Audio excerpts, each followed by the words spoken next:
at Greater By the Way Temple. Here's story time. Are you listening closely? Are you ready? Are you really ready? This story time is about God's promise to Abram. The Bible tells us about a man whose name was Abram.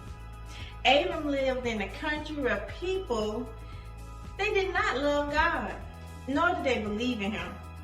But Abram obeyed and loved God.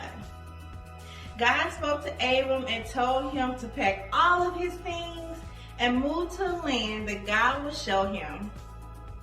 God also promised Abram that He would make His people a great nation. Abram thought about what God said.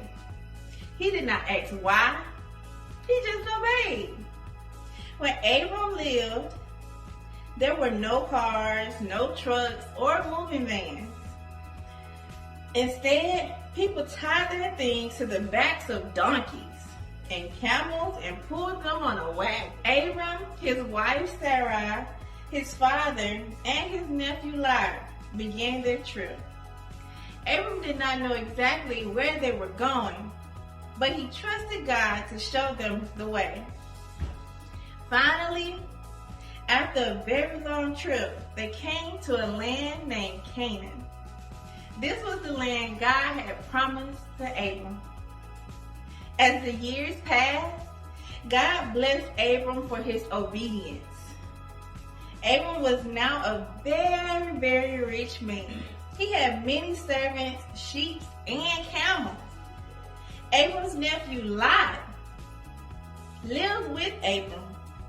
Lot was now a grown man with a family.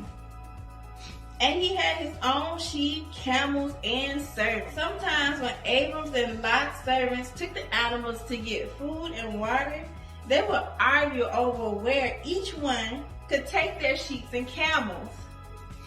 The servants did not want to share the land. Do you share your toys and stuff and things with your brother and sister?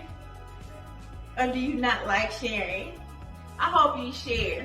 Next time your brother or sister asks for something, give it to them. God will bless you. Abram heard about the problems they were having, and he was not pleased. He said to Lot, our servants shouldn't be arguing, and neither should we.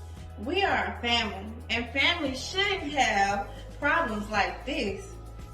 Look at all the land that God has given us. The land has plenty of room for all the animals and our servants. Abram and Lot looked over all the land. On one side was a beautiful grassy land that would have lots of food and water for the animals. The other side, however, had rough, tall mountains with little water or food for the animals. This is a bad land to have animals. What they gonna eat? What they gonna drink? Choose which land you want, Abram said. I will take the other. Abram gave Lot the first choice. Lot looked at the beautiful grass, well-watered land. He did not think of his uncle Abram or the promise God had made to Abram. Lot was selfish. He chose the best land for himself and didn't give it to his brother. Abram was happy to give Lot the first choice. He cared about the other people more than he cared about himself. Later, God spoke to Abram again. He told Abram that all the land, as far as he could see, belonged to Abram. God reminded Abram of his promise to make his family a great nation. God was reminding Abram that He would take care of his family, and Abram did not need to worry. He knew God would take care of him, and God wants us to trust Him just like Abram did. Now it's question time, boys and girls. Question number 1. What did God tell Abram to do? You said it? Let me hear you. Say it louder. There you go. He told him to move to a new land. Question number 2.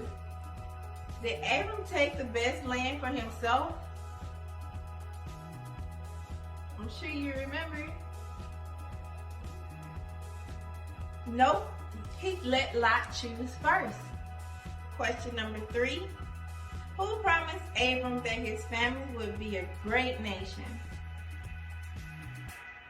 Of course you got that one right. God did.